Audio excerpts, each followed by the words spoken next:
on this. I want to bring in Zeke Miller and Katherine Franke. Zeke is CBS News political contributor and a White House reporter for the Associated Press. And Katherine is a law professor and director for the Center of Gender and Sexuality Law at Columbia Law School. Welcome to you both. Katherine, I want to begin with you. Has this type of Supreme Court leak ever happened before? Actually, it has. The decision in Roe versus Wade and the memo in the court going over the court's decision-making in Roe was leaked before the decision was released officially. And then there were several decisions before then, but we have not ever had a Supreme Court decision leak in the era where we have the internet, where it can just move through the society so quickly. So a leak before the internet is actually a very different thing than it is today. It's an excellent point. Zeke, Chief Justice John Roberts has ordered an investigation into the leak. What might that process look like? This is really uncharted territory in terms of what a leak investigation like that might look like.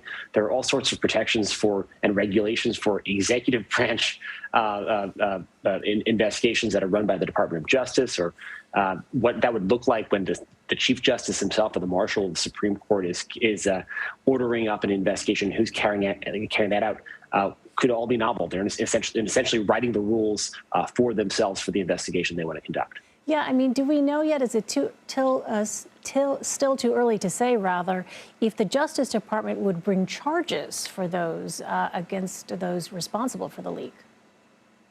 You know, we've heard my colleague Mike Balsamo is in touch with the Justice Department today. They have not been contacted by the Supreme Court. There are already discussions of what potential statute that this leaker violated, and people are scratching their head. Maybe the professor has a better answer there, but it's not a clear cut like the case of a piece of classified information. This was an internal court document. There may be civil penalties more likely than criminal ones. Yeah, Professor, I'm curious your take.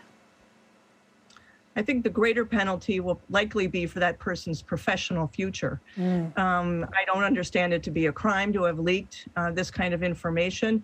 But if it's a clerk working for one of the justices, whether it's one of the justices that supports this proposed majority rule or one who will dissent, their future in the legal profession is probably rather bleak. Yeah, Professor, just one more on this, just because I want to give folks at home an idea. You know, when we talk about a leaked document, it's not unusual to see something circulating necessarily in places other than the Supreme Court, right?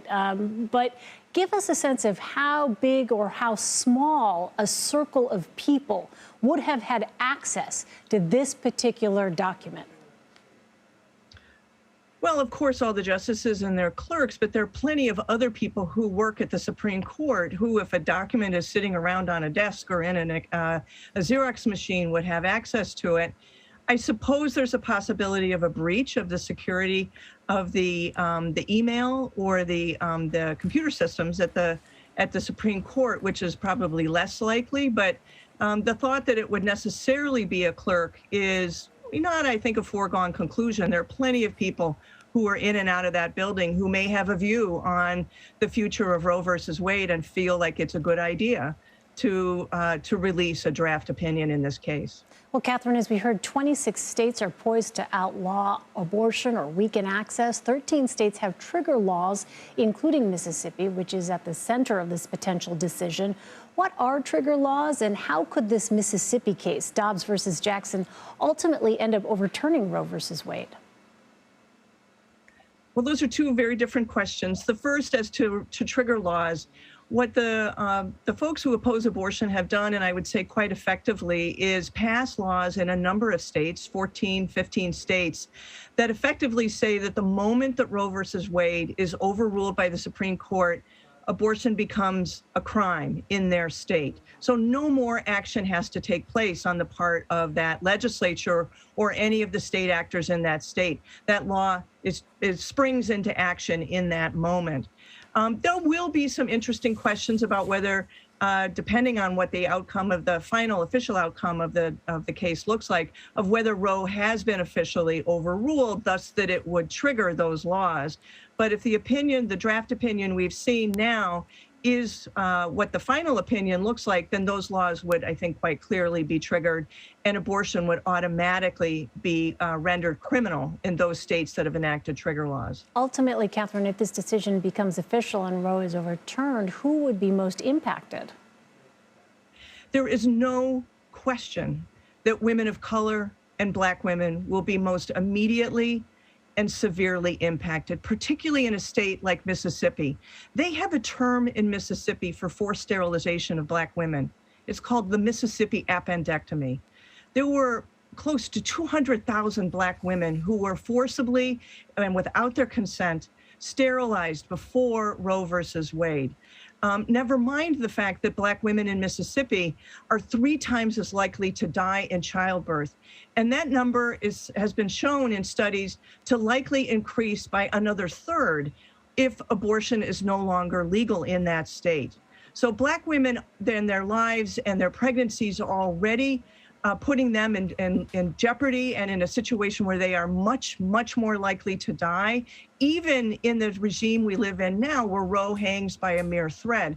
But if abortion is rendered illegal, in a sense, this new decision will be a death sentence for many, many Black women, not only in the South, not only in Mississippi, but in states like New York, where Black and brown women, Black women and Puerto Rican women were 80% more likely to die in childbirth before Roe than were white women.